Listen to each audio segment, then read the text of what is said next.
De fato, se uma filosofia autônoma é possível, uma filosofia cristã é decididamente impossível. É com as palavras de ninguém mais, ninguém menos do que o filósofo holandês que nós estamos estudando aqui na nossa trilha de estudos, que nós damos início à quarta e última aula do curso A Filosofia Cristã em Hermann Doiverd.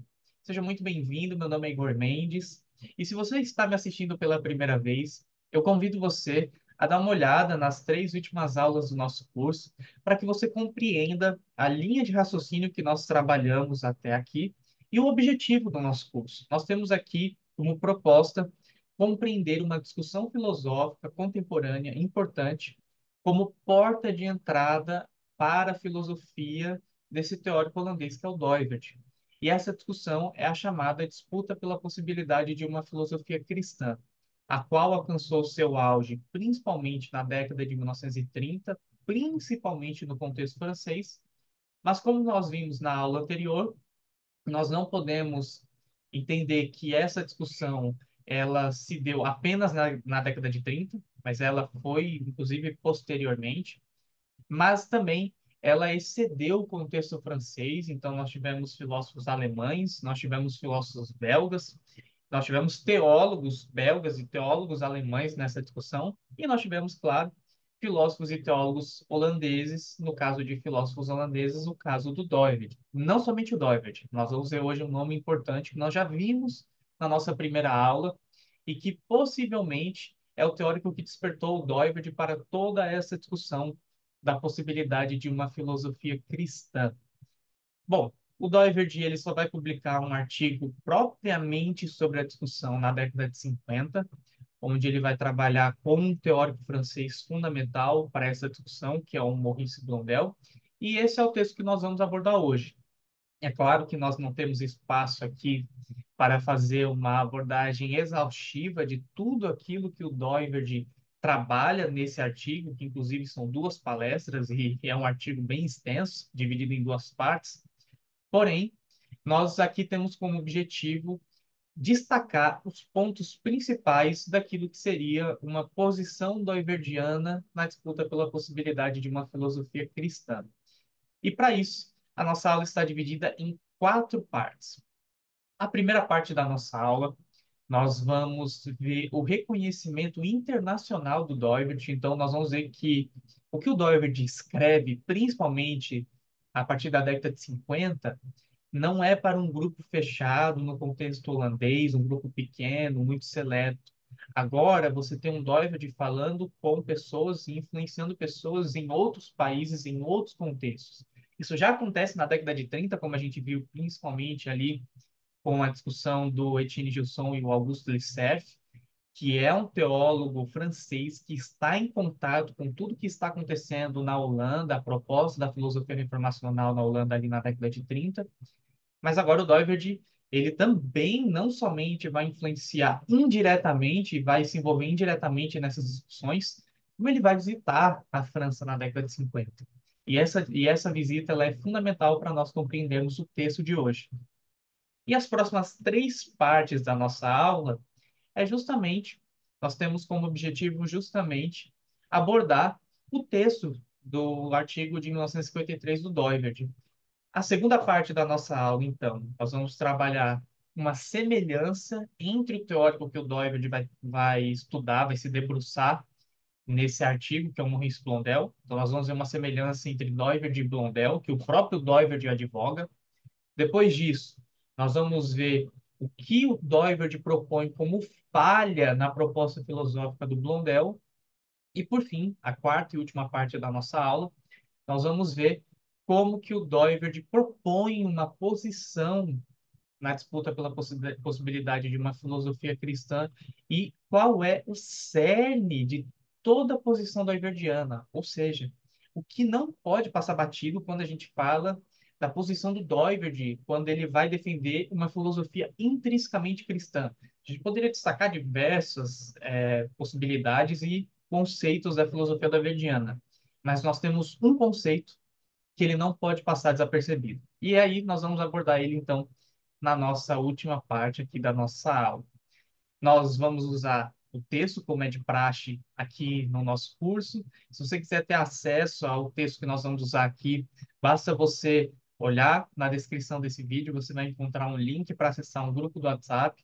Nesse grupo do WhatsApp, eu disponibilizo todos os materiais que foram usados aqui no nosso curso.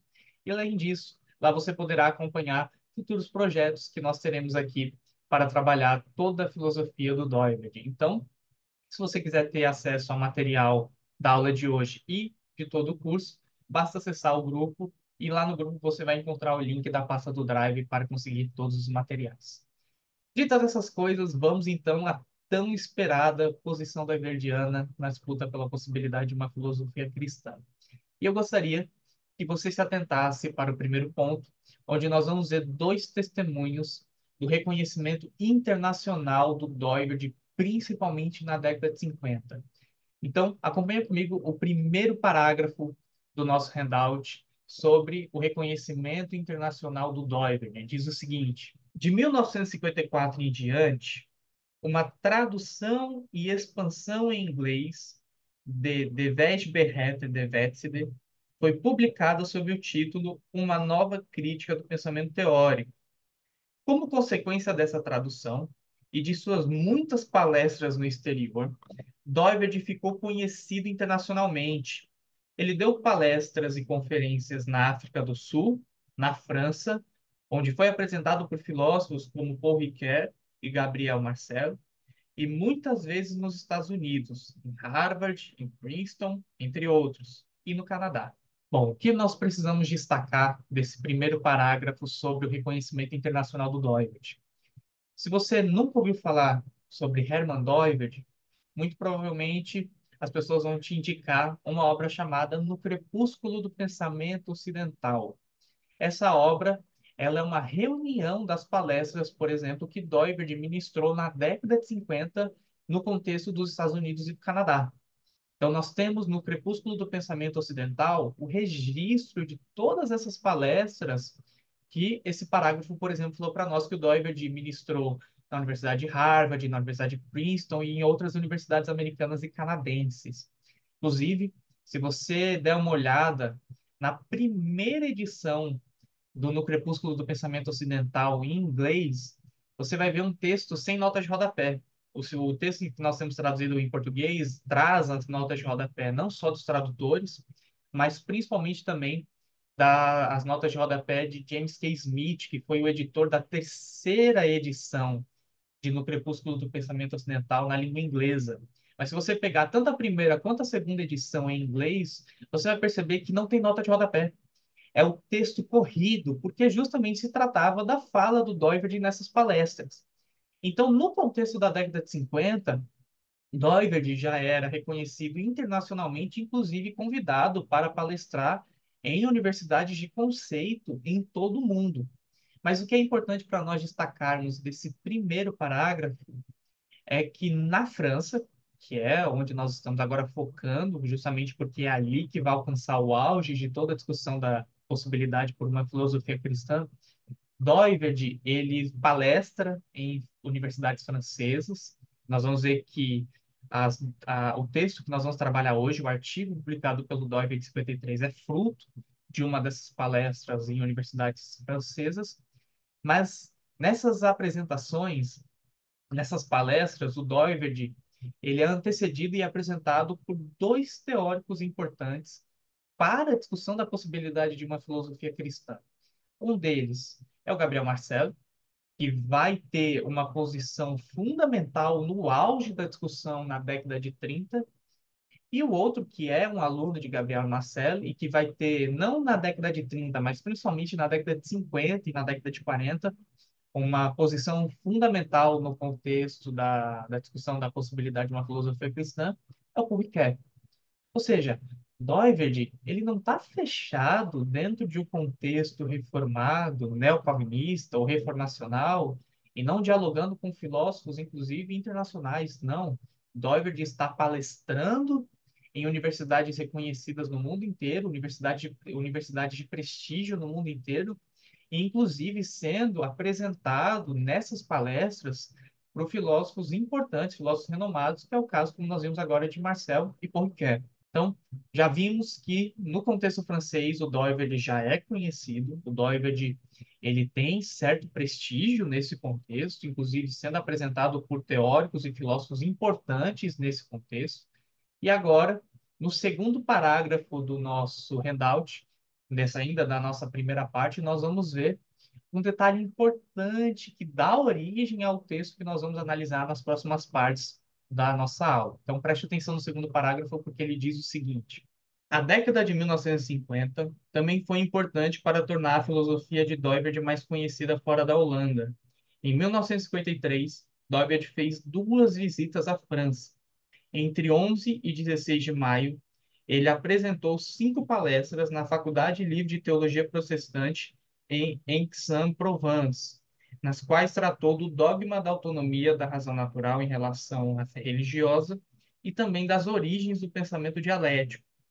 Naquela mesma semana, ele deu 2 palestras na Faculdade de Letras na Universidade de Aix-Marseille, nas quais ele discutiu problema da filosofia cristã e contrastou a filosofia de Blondel com o que ele agora caracterizava como a nova filosofia reformada na Holanda.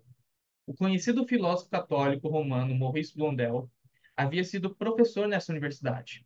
Em seu livro A Filosofia de Nosso Tempo, o professor Sassen, da Universidade de Leiden, observou que havia uma afinidade profunda entre a filosofia de Blondel e a de Doiverd.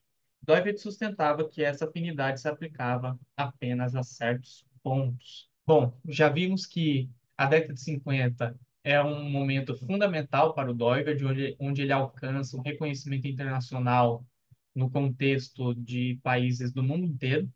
Mas falando especificamente da França, em 1953, como nós vimos aqui no texto do Verbo, nós vemos que uma das visitas do Doiverd à França é para que ele palestre na universidade onde Maurice Blondel, que é uma figura fundamental para a discussão da possibilidade de uma filosofia cristã, foi professor.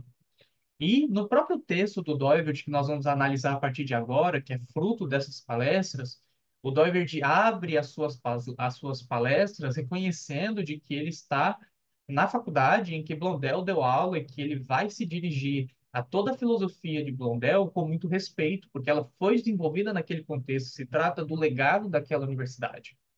Então, é justamente por isso que Doiverd vai aproveitar para desfazer aquilo que ele considera um mal-entendido por parte de Ferdinand Sassen.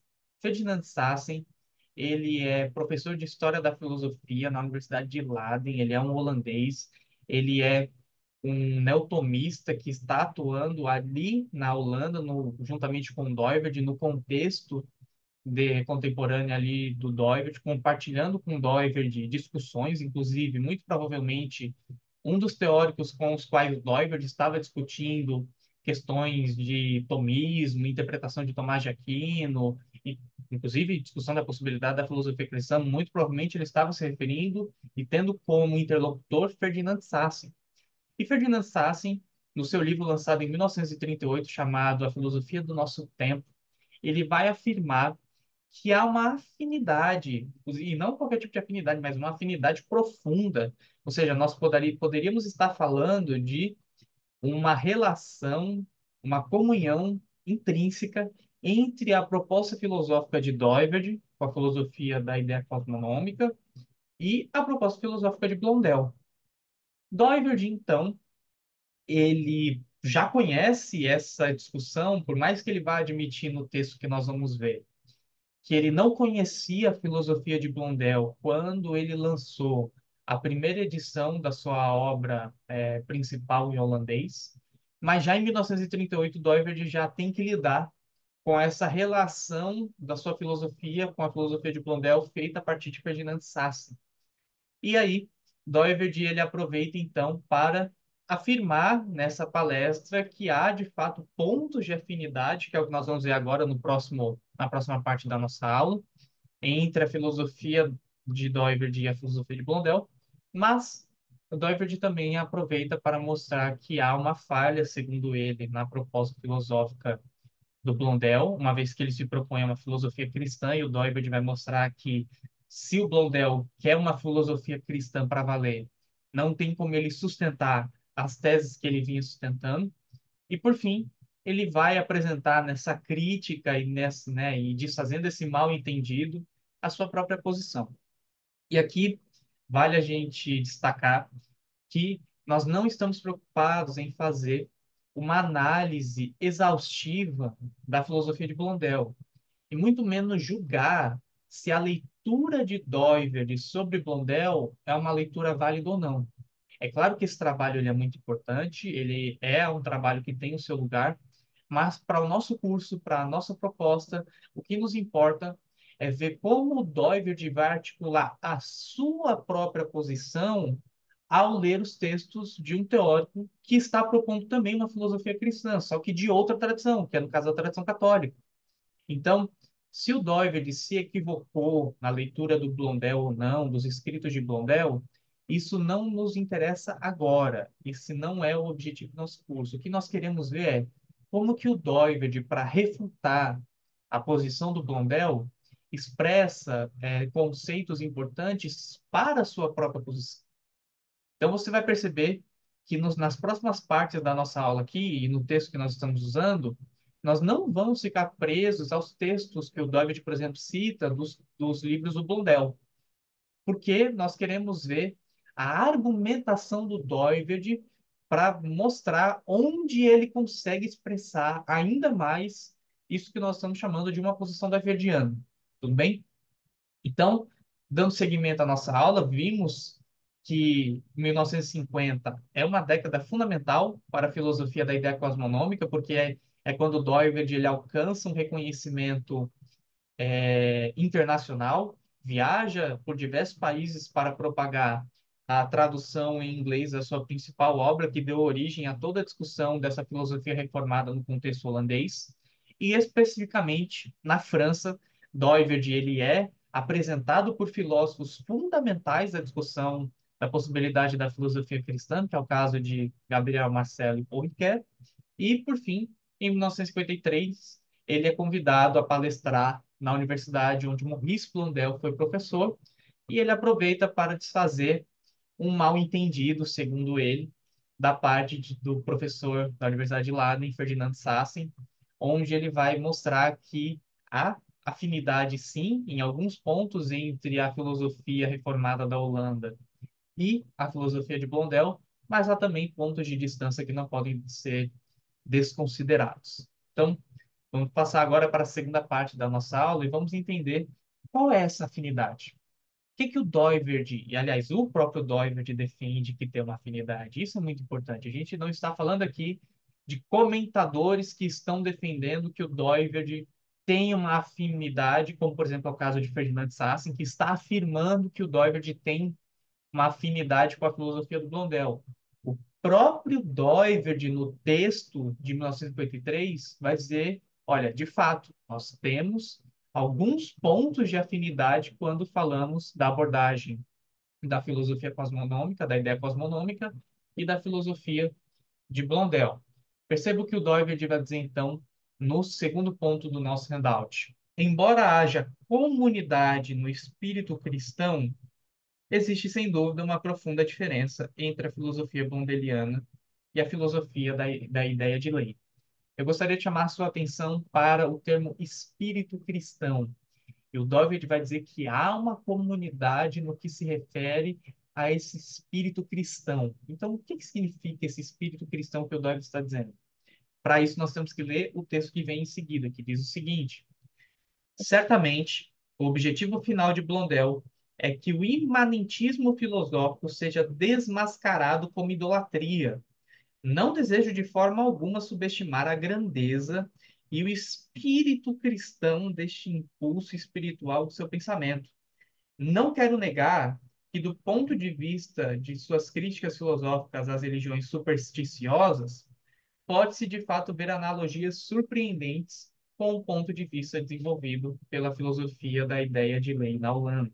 Bom, vimos que então o que o Doiverd chama de espírito cristão, e é justamente nesse espírito que o Doiverd vai dizer que há uma comunidade, ou seja, há uma comunhão entre a proposta filosófica de Blondel e a proposta filosófica da filosofia da ideia de lei, é desmascarar o que o Doiverd chama de imanentismo filosófico como idolatria. E aqui é claro que o Doiverd está se valendo da terminologia da sua própria filosofia.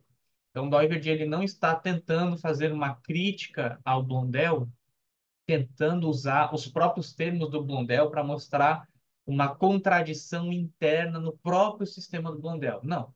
Você vai ver ao longo do texto do artigo de 1953 que o Doiverd se vale da sua estrutura filosófica, do seu sistema filosófico para criticar o Blondel. E aí o Doiverd vai dizer que aquilo que poderia unir Doiverd e Blondel é justamente a discussão do imanentismo filosófico. E aqui, esse imanentismo ele é fundamental para que a gente entenda toda a discussão, inclusive a posição do Doiverd quando se fala de uma filosofia cristã. E aí, ele não só quer desmascarar o imanentismo filosófico, mas mostrar que é uma idolatria. Ou seja, que esse movimento de imanentismo filosófico tem uma raiz religiosa. O Doiverd se referia a toda a filosofia moderna e contemporânea como filosofia da imanência. E quando ele usa esse termo para se referir a tudo aquilo que foi desenvolvido no contexto da filosofia contemporânea e da filosofia moderna, ele está querendo dizer que o ponto de partida do qual essas filosofias estão tomando seus fundamentos é um ponto de partida imanente. A pergunta é imanente ao quê? Qual é a referência que o Doiverd usa? E aqui eu vou pedir que você aguarde só mais um pouquinho, porque quando nós entrarmos no quarto e último ponto da nossa aula, nós vamos entender por que que o Doiverd ele chama filosofia moderna e contemporânea de filosofia da imanência? Porque o Doiverd se importa em mostrar que esse imanentismo filosófico ele é idólatra, é idolatria, e ou seja, o Doiverd aqui já começa a falar de religião no contexto da filosofia. Porque o Doiverd vê isso como válido? Por que que o Doiverd ele acredita que pode falar de uma idolatria, de uma adoração no contexto da filosofia e continuar na filosofia? E não, por exemplo, se valer da filosofia para fazer uma apologética e nem acabar caindo na teologia. Então, o que eu preciso que você guarde desse primeiro ponto? Doiverd admite que há sim uma posição, há sim pontos em que a filosofia que ele trabalha no contexto da Holanda e a filosofia de Blondel se encontram. E um ponto que ele destaca nesse parágrafo é justamente o desmascarar a filosofia imanentista como idólatra.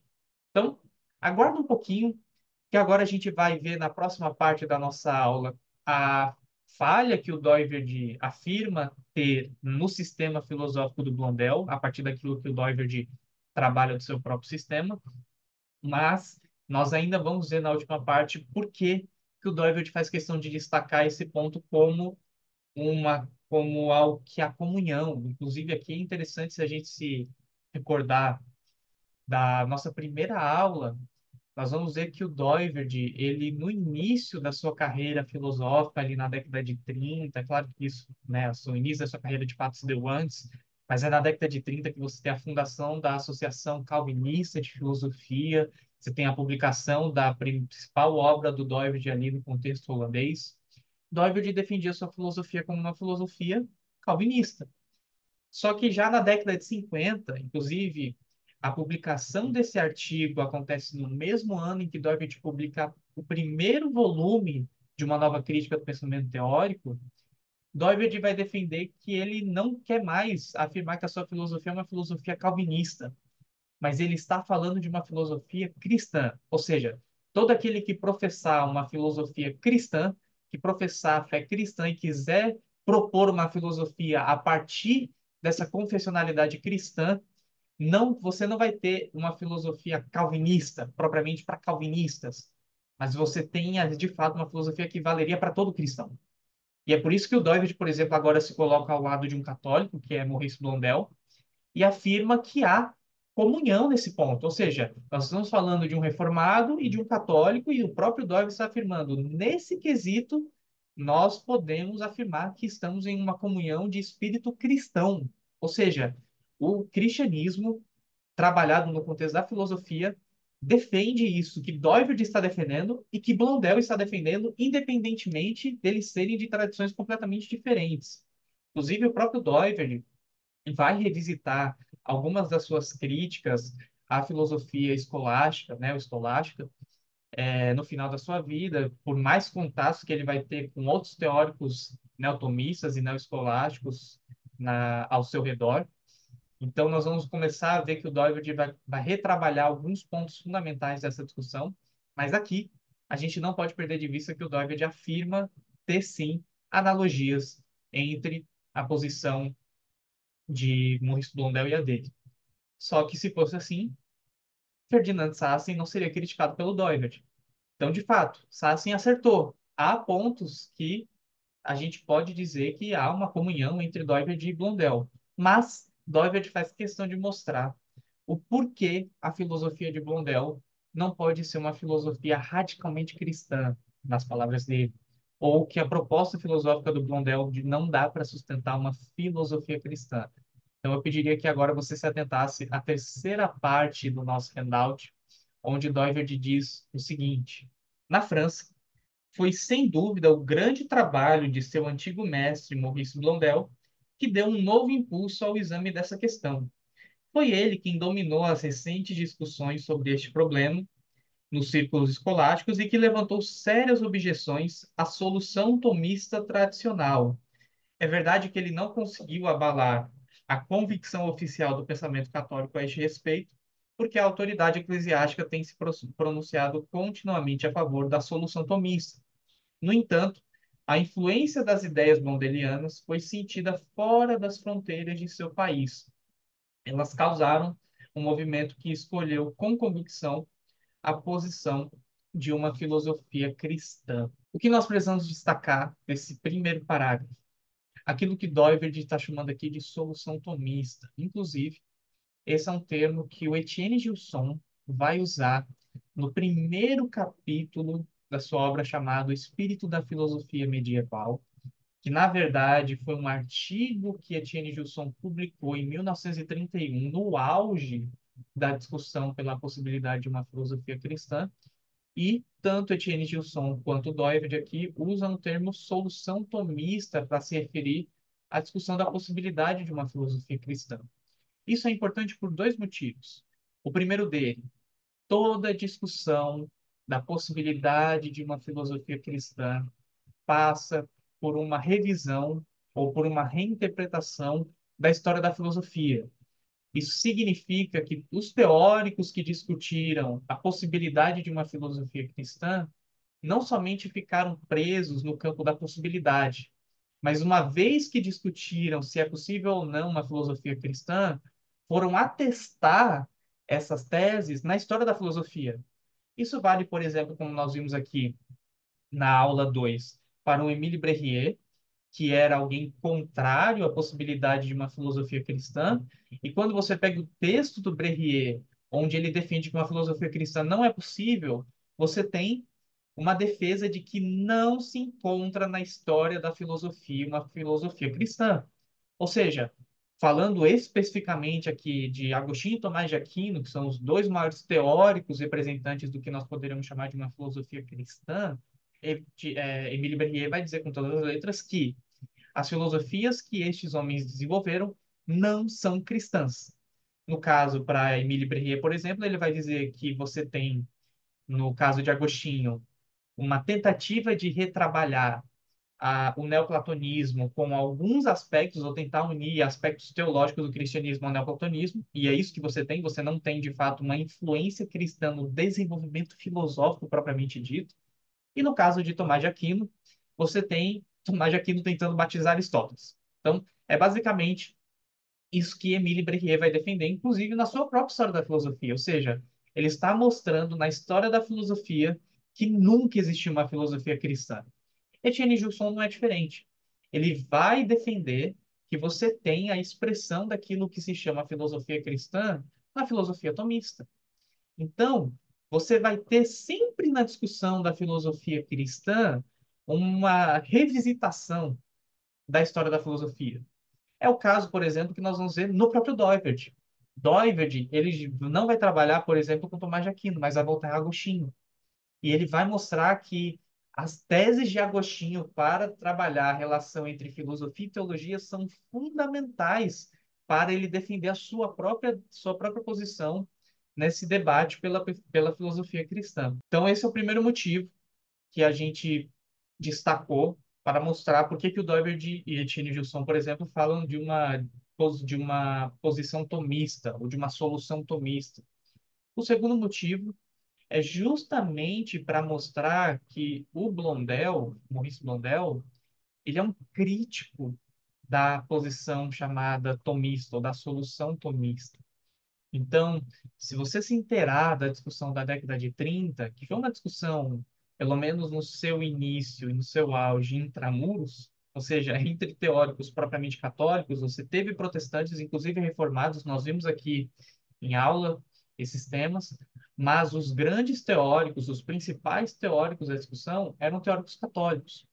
E o que você vai ver é que, por mais que todos professassem a fé católica, todos defendiam posições diferentes quando se tratava da possibilidade de uma filosofia cristã. E Blondel não é diferente. Blondel vai ser uma via diferente por exemplo, daquela que seria, por exemplo, a de Etienne Gilson e Jacques Maritain, da que seria, por exemplo, dos teólogos e filósofos da Universidade de Louvain. Ele vai ser uma diferente, inclusive também da de Gabriel Marcel, que é um dos teóricos que nós vimos aqui que apresenta o Doivert quando ele vai à França. Então, o que o Doivert quer mostrar aqui nesse primeiro parágrafo é que a proposta do Blondel é uma proposta diferente daquilo que vem sendo trabalhado dentro desse contexto da disputa pela possibilidade de uma filosofia cristã. Ele não se trata, a posição de Blondel não se trata da posição tradicional tomista, como o Doivert vai dizer, mas é uma outra proposta. Então, vai se propor a outro caminho, mas aí o Doiverd, ele vai dizer, tudo bem, é uma tentativa de outro caminho, mas será que consegue romper de fato com o tomismo, como o Doiverd vai dizer? Será que de fato consegue romper com as raízes da posição tomista, ou no caso da posição do Blondel? Vamos continuar o texto para ver o que o Doiverd vai agregar nessas suas teses. Esta filosofia pertence ao pensamento neo-escolástico que permanece fiel ao motivo religioso da natureza e da graça, e que considera o pensamento filosófico como pertencente à esfera natural da vida humana. Consequentemente, a inadequação deste pensamento em relação às verdades da religião cristã só pode ser revelada nele no final do caminho que a filosofia deve percorrer. Sua ideia de filosofia cristã, a ideia de Blundell, não implica em uma reforma intrínseca do pensamento como tal. Pelo contrário, ele parte do ponto de vista imanentista da filosofia humanista moderna, que ele se propôs combater apenas no final da sua pesquisa. Doiverd já vai dizer, tudo bem, Blondel, ele quer ser uma via diferente da posição tradicional tomista, da solução tradicional tomista, quando se fala da possibilidade de uma filosofia cristã. Só que ele não consegue se livrar das raízes. Ele não consegue se livrar daquilo que o Doiverd vai chamar de motivo básico. E eu vou te pedir paciência mais uma vez, porque no quarto ponto nós vamos entender por que que o Doiverd faz questão de trazer à tona esse conceito fundamental para a filosofia doiverdiana, que é a do motivo básico. E motivo básico às vezes fica meio difícil da gente entender, porque o Doiverd vai parece ser meio obscuro, né? Quando ele fala que ninguém parece nunca ouviu falar no termo motivo básico, mas talvez seja mais fácil a gente compreender motivo básico pelo que ele não é. Por exemplo, Doiverd vai dizer que motivo básico não é cosmovisão. Apesar de que, se nós entendermos um pouquinho do conceito de cosmovisão, nós vamos entender o que que o Doiverd está chamando de motivo básico. Só que o Doiverd vai dizer, por mais que você estudando cosmovisão, você compreenda o que é falado quando a gente usa o termo motivo básico, não dá para dizer que motivo básico e cosmovisão são a mesma coisa, certo? Então, Quando a gente for explicar, no quarto ponto da nossa aula, o motivo básico, nós vamos falar sobre essa questão da cosmovisão e como ela pode nos ajudar a ter uma ideia do que o Doiverd está falando sobre motivo básico, mas a gente nunca pode confundir motivo básico com cosmovisão. Isso faria o Doiverd revirar no túmulo uma hora dessa, certo? Então, voltando aqui o texto, o que que a gente não pode perder de vista quando a gente está falando dessa posição do Blondel sobre a filosofia tomista, sobre a solução tomista? Doiverd vai dizer, tudo bem, é uma proposta diferente, mas não consegue se livrar das raízes tomistas.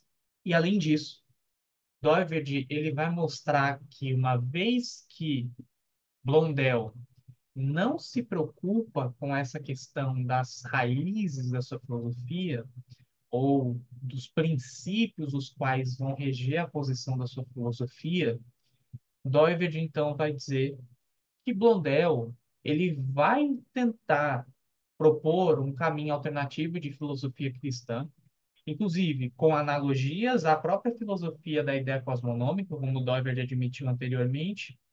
Só que qual que é a crítica do Doiverd? O Doiverd vai dizer que o Blondel só quer fazer isso no final da trajetória. Ou seja, ele não quer partir da crítica dos fundamentos que norteiam a discussão de uma filosofia cristã. Ele só quer chegar à crítica dessa discussão, à crítica daquilo que ele vê como errado, e que inclusive Doiverd falou que é errado mesmo, e que nesse ponto eles compactuam, só no final da trajetória. E é isso que o Doiverd vai dizer que compromete a proposta de Blondel. Porque uma vez que ele não se preocupa a buscar as raízes e os fundamentos do ferramentário filosófico o qual ele usa para propor a sua filosofia cristã, ele acaba se comprometendo com o que o próprio Doggett chama de filosofia imanentista. E o que que a gente vê no início da nossa aula? No segundo ponto. O Blondel é um crítico dessa filosofia. Blondel é um crítico dessa ideia de filosofia imanentista. Só que o Doivert está dizendo que uma vez que ele não se preocupou no início com essa discussão, ou seja, de no início colocar as cartas na mesa, de tentar ir a fundo nessas raízes filosóficas desses pensamentos, ele acabou se comprometendo com uma série de conceitos, os quais o Doivert vai mostrar ao longo do seu artigo, e esses conceitos estão comprometidos com essa filosofia que o Doivert chama de filosofia imanentista. Então, o Blondel ele quer criticar tudo isso. Só que ele parte de onde ele quer chegar para criticar. Então, ele parte da filosofia que ele vai criticar no final.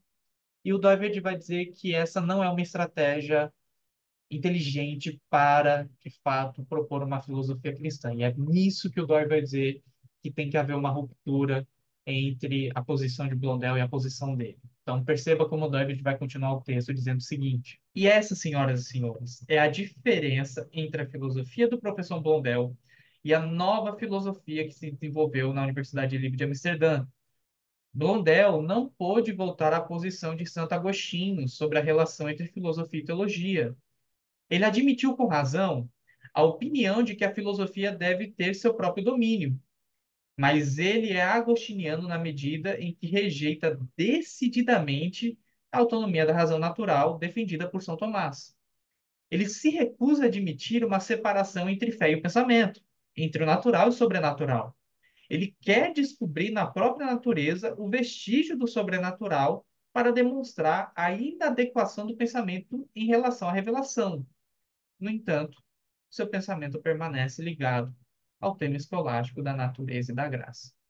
Ou seja, Doiverd está mostrando que todas as intenções de Blondel são intenções verdadeiras, são intenções corretas, e se ele tivesse feito esse movimento inicial e não deixado para criticar toda essa questão filosófica somente no final do percurso, ele estaria fazendo um caminho certo, ele estaria num caminho completamente correto. E aí o Doivert vai mostrar, porém, ele tem compromissos anteriores. Ou seja, há raízes que conduzem todo o pensamento de Blondel, as quais ele não discerne, segundo Doivert, e por conta disso ele acaba sendo vítima daquilo que ele quer criticar. E perceba que quando Doiverd vai mostrar as intenções boas, né, as intenções legítimas do Blondel, ele fala, no que nós falamos anteriormente, de Santo Agostinho. Então ele vai mostrar que Blondel ele tem um movimento correto aos olhos de Doiverd ao voltar para a posição de Santo Agostinho, ou que nós poderíamos chamar de solução agostiniana. Então lembra que o Doiverd usou o termo solução tomista? E aqui, se você der uma olhada novamente no handout, você vai entender o que o Doiverd está chamando de solução tomista. Ele diz o seguinte, ele vai dizer que a solução tomista é uma autonomia da razão natural defendida, né, por São Tomás. Ou seja, a solução tomista é a ideia de que você tem uma autonomia da razão natural, é uma separação entre fé e pensamento, entre o natural e o sobrenatural. É isso que o Doiverd está dizendo que se trata da solução tomista. Essa é a solução, segundo Doiverd, de Tomás para relacionar fé e razão. Você tem as verdades da fé e você tem as verdades que são alcançadas única e exclusivamente pela razão natural. E, por conta disso, você teria uma autonomia da filosofia nesse sentido. Mas Doiverd vai dizer que Blondel volta à posição de Santo Agostinho, que nós poderíamos chamar da solução agostiniana, que é negar toda e qualquer possibilidade de autonomia da razão natural. Não há um percurso, um caminho em Santo Agostinho que a razão natural possa percorrer para alcançar verdades que não esteja debaixo da iluminação divina. E é aí que Doiverd vai dizer, Blondel fez o movimento correto. A influência que Blondel tem para fazer esse movimento é agostiniana, e se ele tivesse levado isso às últimas consequências, a sua proposta de filosofia cristã teria sido válida. Só que o problema é que, como Blondel deixou para fazer a crítica de toda a filosofia no final, ele se valeu da filosofia que ele vai criticar no final para fazer o seu percurso, ele acabou ele acabou desde o início comprometido com que o Doiverd vai dizer que é aquilo que não vai permitir que ele possa propor uma filosofia cristã. E aí, nesse percurso, você já deve ter percebido que o Doiverd vai mostrando a sua própria posição de filosofia cristã. Por exemplo, Doiverd falou com muito entusiasmo, como a gente viu agora nesse último parágrafo, da proposta agostiniana, quando se fala da possibilidade de uma filosofia cristã em contrapartida com a solução tomista que nós vimos anteriormente. Ou seja, quando a gente fala da posição doiverdiana, nós estamos falando de uma posição que parte de uma concepção agostiniana. Doiverd se fundamenta naquilo que Agostinho vai trabalhar sobre a posição de uma possibilidade pela filosofia cristã. E para isso a gente tem que entrar então no não tão esperado quarto e último ponto da nossa aula para entender como que o Doiverd vai articular a sua própria posição e por que que o Doiverd faz questão de voltar a Santo Agostinho. Por que o Doiverd faz questão de revisitar Agostinho para defender a sua posição de uma filosofia cristã nesse debate? Perceba o que o Doiverd diz no quarto ponto do nosso handout. Santo Agostinho negou a autonomia da filosofia do ponto de vista religioso, porque ainda estava plenamente consciente do tema central da revelação em seu sentido integral e radical. Mas acontece que isso não é suficiente. O que também é necessário é uma visão clara do ponto de contato intrínseco entre o pensamento teórico como tal e os motivos religiosos que sempre o dominaram. Em primeiro lugar, é necessário uma crítica penetrante do dogma atual sobre a autonomia deste pensamento em relação à fé e à religião. Não basta ir com este dogma até onde se pensa possível para encontrar um ponto final onde ele se revele insuficiente. De fato, neste caso, falta uma atitude verdadeiramente crítica ao início do nosso pensamento. Partiríamos sem saber se este caminho não está carregado de preconceitos pré-teóricos cuja verdadeira natureza desconhecemos. A filosofia moderna, desde René Descartes, pesou tanto no pensamento cristão que o pensamento cristão sentiu que precisava de um pedido de desculpas para justificar seu ponto de vista cristão diante do pensamento atual, que afirmava que afirme estar livre de preconceitos. Essa posição apologética é uma posição perdida desde o início, desde que se faça a concessão de que é possível um pensamento filosófico de natureza autônoma. De fato, se uma filosofia autônoma é possível, uma filosofia cristã é decididamente impossível. Bom, tem muita coisa para a gente destacar quando a gente fala daqui da argumentação do Doivert nesse quarto ponto. O primeiro dele, Doivert volta a Santo Agostinho justamente porque Doivert vê em Agostinho essa posição, essa defesa de uma filosofia que não é autônoma, que não tem como você ter uma razão natural autônoma que dê origem a uma filosofia autônoma. Então, por isso, Doivert volta a Agostinho para dizer: Agostinho acertou nesse ponto. Porém, Doivert é um crítico de Agostinho, porque ao mesmo tempo em que Doivert defende que esse ponto de defender uma razão não autônoma em nenhum sentido é verdadeiro, Doivert vai dizer que Agostinho errou ao submeter a razão ou a filosofia à ciência teológica, à teologia, e não ao motivo básico, criação, queda e redenção. E aí a gente viu nesse primeiro parágrafo que o Doivert ele vai dizer que para que a gente tenha uma posição clara, que é a posição que ele vai defender quando nós falamos da possibilidade de uma filosofia cristã, não basta apenas fazer como Agostinho, que é defender que não há uma autonomia da razão em relação à fé, em relação à teologia, no caso. Mas é necessário ir além, ele vai dizer. E aí ele vai dizer que é necessário discernir o ponto de contato intrínseco entre o pensamento teórico e aquilo que o Doivert vai chamar tanto de motivo básico. Pergunta que fica é: o que é esse ponto intrínseco, esse ponto de contato intrínseco? E aí, lembra que lá no início da nossa aula eu pedi para você ter paciência no segundo ponto, que é a semelhança entre Blondel e Doivert. E Doivert vai dizer que a semelhança é porque os dois estão preocupados em mostrar que a chamada, segundo Doivert, filosofia imanentista é, na verdade, idólatra. E ficou a pergunta, é imanentista em relação ao quê? Né? É imanente em relação ao quê? Qual é o critério, qual é o ponto de referência que você pode discernir uma filosofia imanente e uma filosofia transcendente? É aqui que entra um conceito fundamental, mas assim, fundamental para a filosofia doiverdiana, e que para que a gente fale de uma posição doiverdiana sobre a possibilidade de uma filosofia cristã, ou aquilo que o Dover chama de uma filosofia intrinsecamente cristã, ele não consegue partir de outro conceito, de outra discussão que não seja da discussão do chamado ponto arquimediano.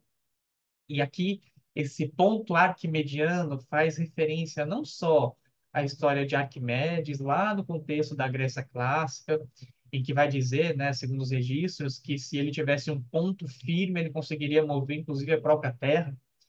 Mas para o Doiverd, não tanto é importante a história de Arquimedes, mas como essa história vai ser usada como metáfora por Descartes, que inclusive nós vimos, acabou de aparecer aqui no nosso texto, na sua obra chamada Meditações Metafísicas, ou Meditações de Filosofia Primeira, onde o Descartes ele vai se valer da metáfora dessa história de Arquimedes, desse ponto firme que Arquimedes reivindica, e diz que se a partir desse, se ele encontrasse esse ponto, ele moveria tudo, inclusive a própria Terra. Descartes vai dizer: nós precisamos achar um ponto dessa natureza para construir todo o edifício do conhecimento, inclusive a própria filosofia. Ou seja, nós estamos chamando esse ponto de ponto arquimediano. Esse é o termo que Descartes vai usar, fazendo uma metáfora, para mostrar que esse ponto tem que ser um ponto firme, tem que ser um chão firme para que todo o resto possa ser construído. E a partir de então você encontra na história da filosofia a discussão do ponto arquimediano. A discussão desse ponto, o qual Descartes vai identificar com o cogito, no caso da filosofia dele, mas que ao longo da história da filosofia moderna vai ser revisitado essa discussão. E vai ser revisitado justamente para mostrar a natureza desse ponto. Inclusive, na filosofia contemporânea, você vai encontrar críticos dessa ideia do ponto arquimediano, porque parece ser uma ideia muito abstrata. Porque tem que ser um ponto unânime, firme, independente de qualquer circunstância, independente de qualquer influência. E cada vez mais que nós vamos chegando à história da filosofia contemporânea, principalmente na segunda metade do século XX e no século XXI, um ponto dessa natureza, autônomo, talvez, se compararmos para pensar, ele não soa muito bem. Mas o que que a gente não pode perder de vista? Que o Doiverd não está usando o termo ponto arquimediano porque ele achou bonito, porque ele viu esse termo em algum lugar e decidiu usar esse termo na sua filosofia e deixar todo mundo confuso porque ninguém sabe o que significa. Não. Esse é o tal do ponto de contato intrínseco entre o pensamento teórico e aquilo que o Doiverd vai chamar de motivos, dos motivos básicos. É o ponto arquimediano. Então, Doiverd está inserido dentro dessa discussão da história da filosofia moderna e contemporânea. Ele está com todo esse panorama de discussão, desde um Descartes, que defende um ponto arquimediano, até, por exemplo, um Dilthey, que é contra a possibilidade de um ponto arquimediano. Então, Doiverd está com todo esse panorama na cabeça e ele está afirmando que tem um ponto arquimediano. Tem um ponto de contato entre o pensamento e isso que o Doiverd vai chamar de motivos básicos. É isso que ele chama ponto arquimediano. Vamos voltar para esse parágrafo agora para a gente destacar outros pontos com essa explicação que a gente acabou de fazer. Mais uma vez, Santo Agostinho negou a autonomia da filosofia do ponto de vista religioso, porque ainda estava plenamente consciente do tema central da revelação em seu sentido integral e radical. Ou seja, o Dover está dizendo, Agostinho fez um movimento correto, negou a autonomia da filosofia, da raça, negou. Então, Doiver está dizendo o quê? Santo Agostinho fez um movimento correto e é a ele que nós temos que recorrer. O que que Agostinho fez? Não existe autonomia do pensamento, não existe autonomia do pensamento teórico, não existe autonomia da razão, não existe um percurso que a razão natural possa caminhar por conta própria sem a iluminação da fé. Então, Doiver vai dizer, ele fez isso não pelo motivo qual o Doiver vai dizer que deveria ser feito, mas ele acertou por motivos diferentes. Então, vai dizer porque ele tinha consciência do aspecto integral daquilo que o Doivre vai chamar do motivo básico, criação, queda e redenção. Ou seja, ele entendeu, ele vai dizer que Agostinho entendeu que uma vez que essa narrativa, né, essa ideia de criação, queda e redenção, ela é integral, ou seja, não há nada que escape a essa narrativa, você não pode dizer que há possibilidade de ter uma razão autônoma, uma razão à parte dessa integralidade. Então, vai dizer, Agostinho acertou, mas ele acertou por um motivo que não deveria ser, mas acertou. Beleza. Então, nós temos que voltar a ele. Aí ele continua.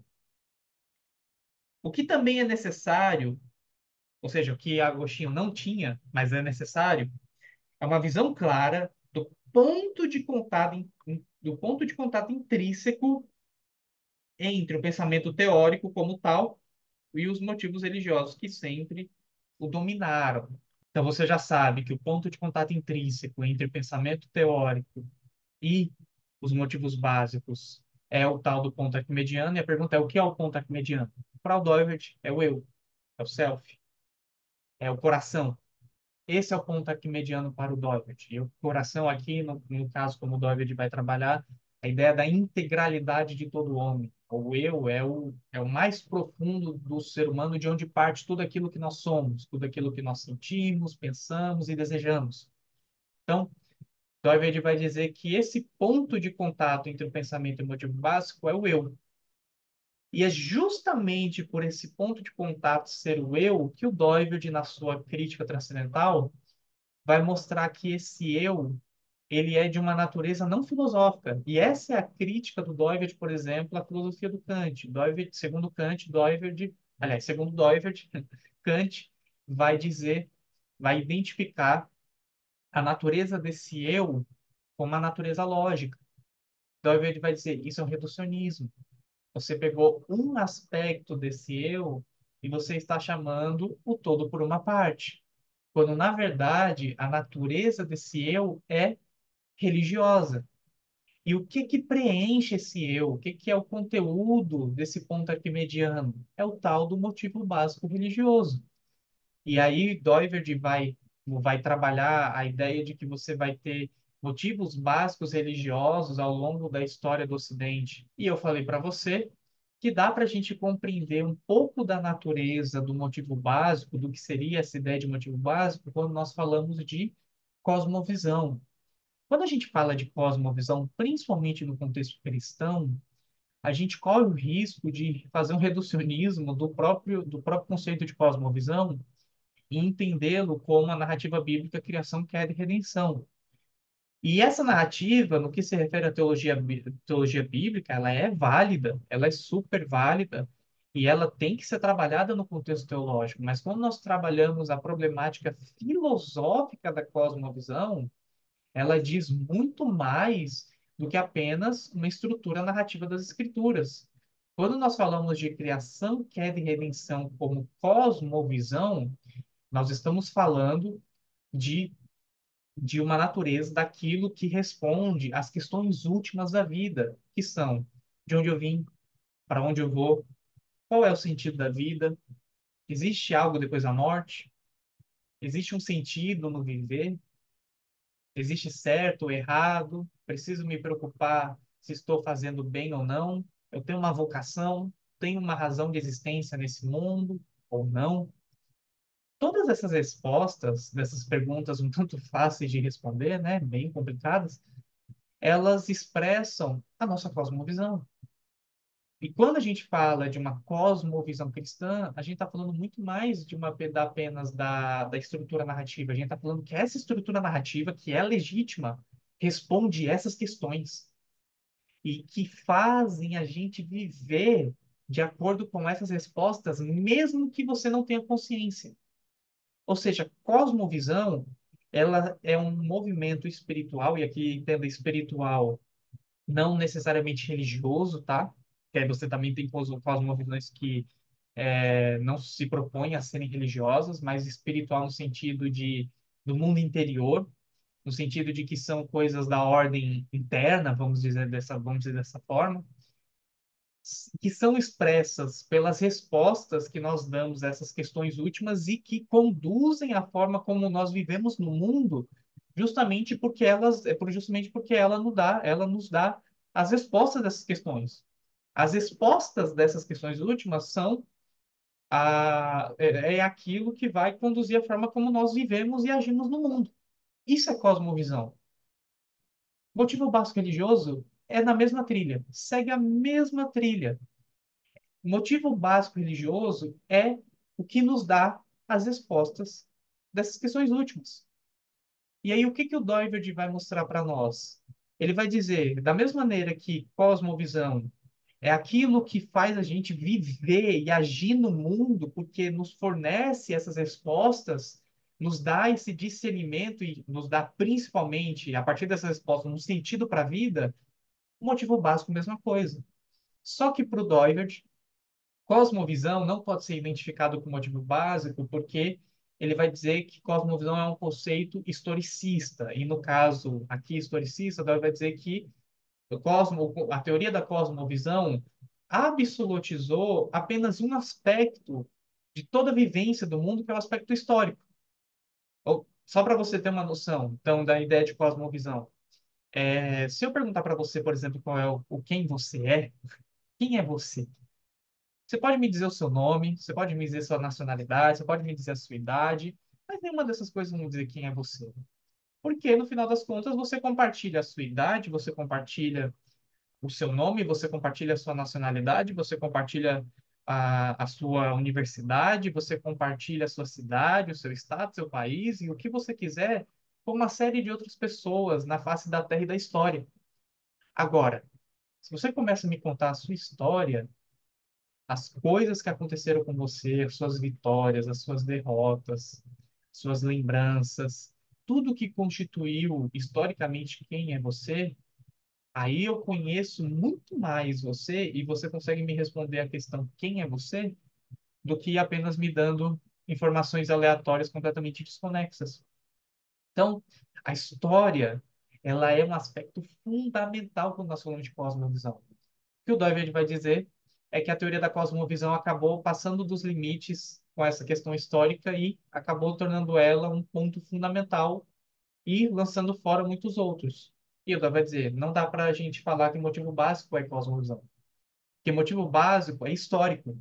Nunca parou para se perguntar, por exemplo, por que que Doiverd nunca fez isso? Você pode procurar nas obras do Doiverd a rodo, tá?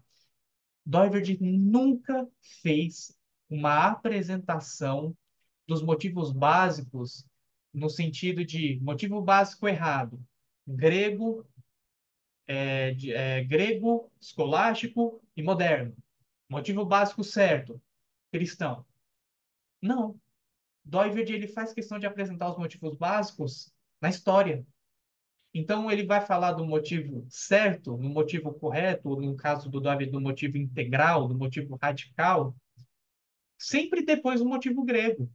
E a gente pensaria, né? Vamos, primeiro apresenta tudo que é errado e depois vem mostrando o que é certo. O Doiverd falou, não, não, a gente não pode fazer isso, porque a gente está falando de um movimento histórico. Então o Doiverd está dizendo, o motivo básico leva em consideração também essa questão histórica. Só que não é como cosmovisão, porque cosmovisão acabou chamando o todo por uma parte só, que é a parte histórica. E Dói vai dizer: isso que nos dá sentido para a vida, isso que nos conduz na forma de pensar e de agir no mundo, não é apenas histórico, é religioso. E por isso, motivo básico, e aqui básico de fundamental, religioso. Espero que tenha ficado claro, né, nessa analogia que nós fizemos aqui sobre cosmovisão e motivo básico, para você entender a importância e por que que o Doiverd diz que é o motivo básico que preenche o coração, que preenche o eu e que norteia o pensamento teórico. Porque, assim como a teoria da cosmovisão defende que o pensamento, o seu pensamento ele está sob a influência da sua cosmovisão, porque a sua cosmovisão lança as bases do sentido da existência e a filosofia emerge dessa base, o motivo básico é basicamente, é fundamentalmente a mesma coisa, nesse sentido. E por isso a filosofia, não há filosofia autônoma para o Doiverd. Porque se há filosofia autônoma, você está dizendo que é uma filosofia que não tenha como fundamento esses motivos básicos. Então, vai dizer isso não é possível. Então, Dói vai dizer, para o motivo básico, ele preenche, ele dá o fundamento de onde vai emergir o pensamento teórico.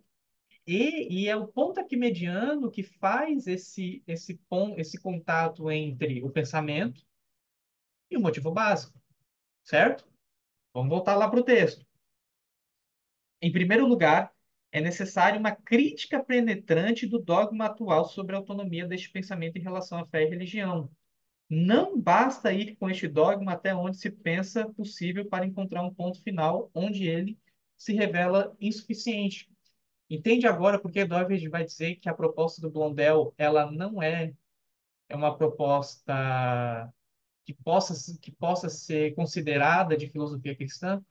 Porque o que o Doiverd está dizendo? Blondel ele está certo, ele chegou no final e ele criticou a autonomia do pensamento, só que ele não deveria ter partido do próprio dogma da autonomia do pensamento para criticá-lo só no final. Mas assim, vamos levar isso até as últimas consequências para ver se ele se sustenta. E o Blondel vai dizer, não, não se sustenta. Só que o Dói vai dizer, não, não é para levar até as últimas consequências. Não tem como. A gente tem que criticá-lo desde o início. Por quê?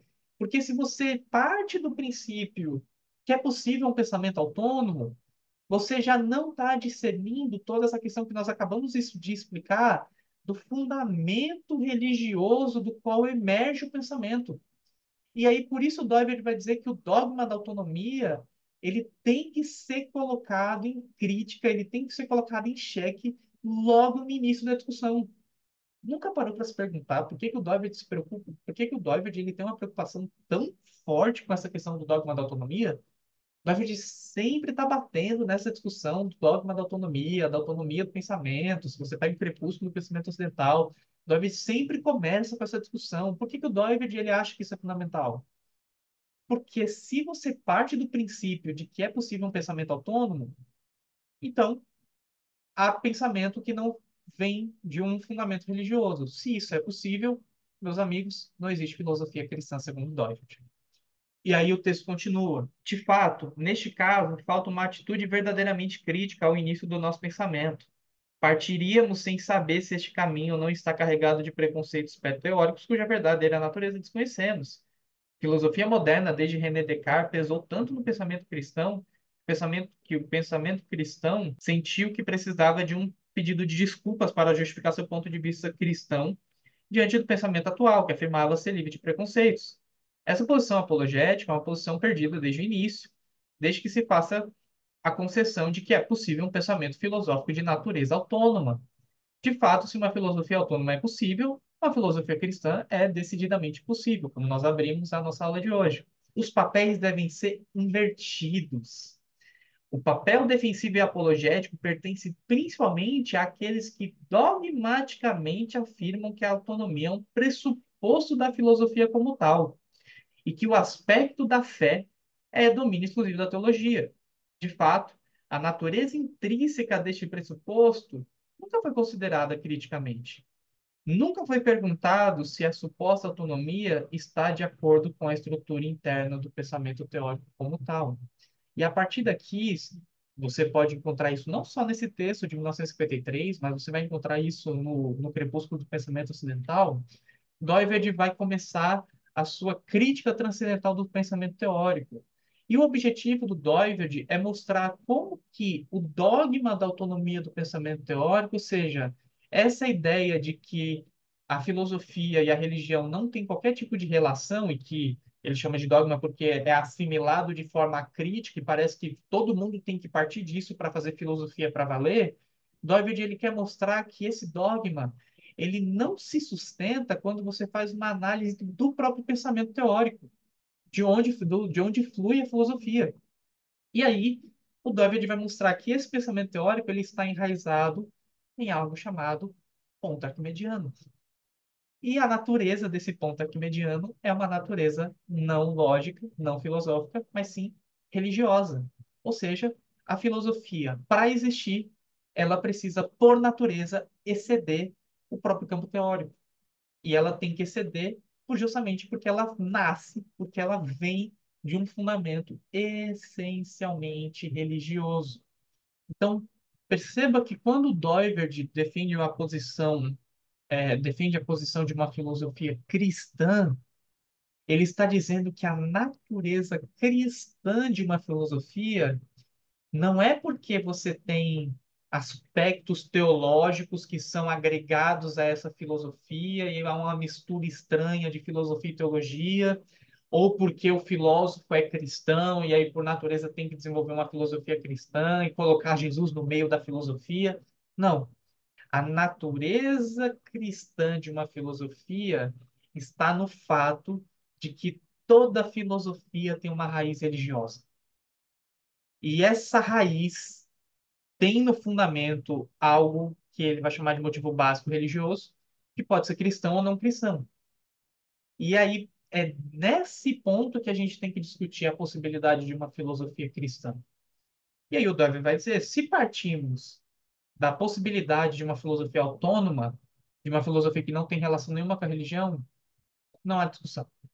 Nós perdemos a discussão desde o início. E aí e aí as palavras que ele vai usar, né?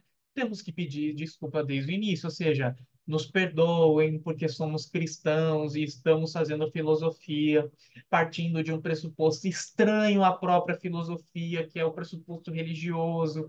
Então não estamos sendo fiéis à natureza propriamente filosófica, que é uma natureza autônoma da religião, mas como somos crentes, não podemos abdicar disso, porque senão nós vamos ter uma filosofia estranha à nossa confessionalidade.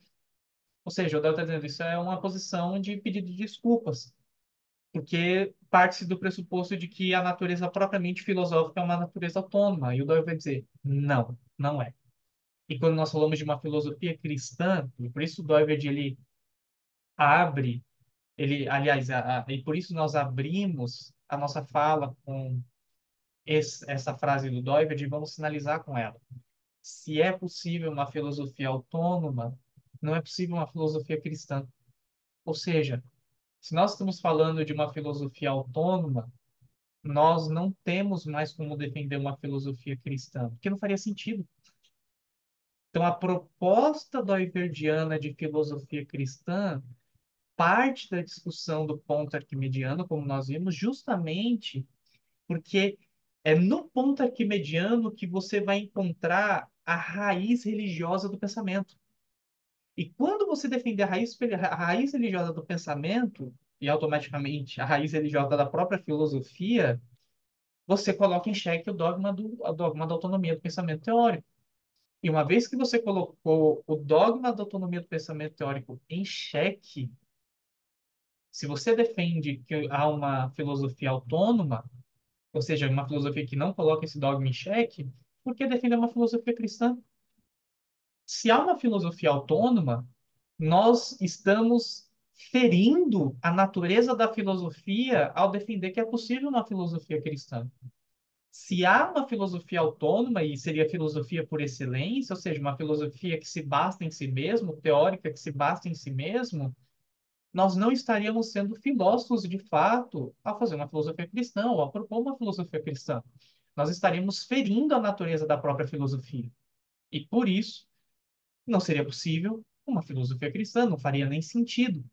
Mas, se a natureza do pensamento teórico é religioso, e a filosofia por excelência tem uma raiz e um fundamento religioso, então é possível uma filosofia cristã. Como ela se manifesta, aí nós vimos que o Doiverd vai mostrar que em Agostinho você tem manifestações favoráveis, porém com algumas críticas. Doiverd vai se mostrar também com algumas críticas à posição de Tomás e vai propor a sua própria posição a partir da sua crítica transcendental do pensamento teórico.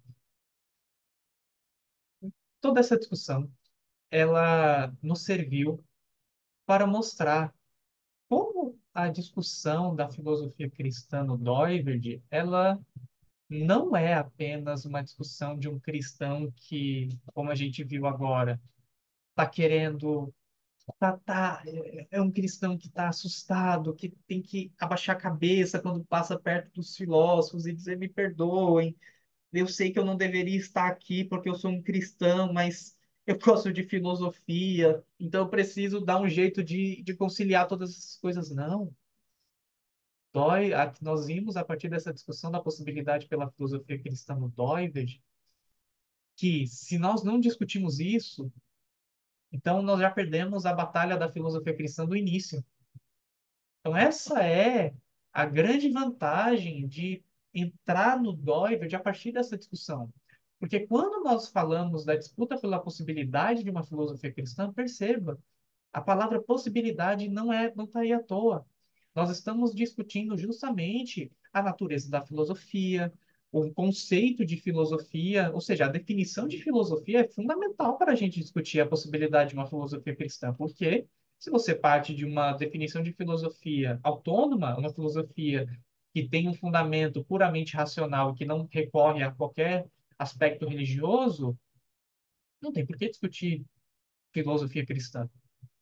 Então, a discussão da possibilidade da filosofia cristã ali na década de 30, que vai pendurar pela década de 50, inclusive nós temos repercussões até o dia de hoje, é uma porta de entrada frutífera, como nós vimos nas últimas 4 aulas, para entender o pensamento de Doiverd, não restringido a um contexto específico ou para um grupo apenas de cristãos, mas como uma discussão fundamental para todo aquele que leva a sério a discussão pela possibilidade de uma filosofia cristã. Então, eu agradeço por você ter nos acompanhado nessa jornada até aqui. Se você não assistiu às outras aulas do nosso curso, fique tranquilo, todas elas ficarão disponíveis aqui no meu canal do YouTube, completamente de graça, tanto as aulas quanto os materiais você vai poder baixar a qualquer momento, independentemente de ano, de data, ou do que for. E eu peço que você se inscreva no meu canal, ou se você ainda não me segue nas redes sociais, que você passe a me acompanhar por lá também, porque esse foi apenas o primeiro projeto piloto, como você pode perceber, de tudo aquilo que nós ainda vamos trabalhar no pensamento do Doiverd. E esse é o meu projeto aqui, essa é a minha proposta, nós focarmos no pensamento de Hermann Doiverd, porque é um mundo a ser desbravado. Você viu que nós falamos de ponto arquimediano, motivo básico, e como esses conceitos são fundamentais para o pensamento do Doiverd, para a proposta filosófica do Doiverd. E é claro que exige mais do que 20, 30 minutos para que a gente consiga esmiuçar absolutamente toda a importância filosófica que esses conceitos e esse pensador tem para todo aquele que quer trabalhar a filosofia de forma séria, não somente cristãos, mas como nós vimos hoje, todo aquele que deseja trabalhar questões fundamentais como a natureza da filosofia, a relação entre filosofia e história da filosofia, uma vez que Doiverd ele nos propõe uma leitura de Santo Agostinho, uma leitura de Tomás de Aquino, uma leitura da filosofia grega, no seu Reforma e Escolasticismo na filosofia. Em breve, nós teremos muitos projetos por aqui, então, para que você não fique de fora, basta me acompanhar tanto por aqui no canal como pelas redes sociais. Agradeço mais uma vez a sua presença conosco e nos vemos numa próxima oportunidade.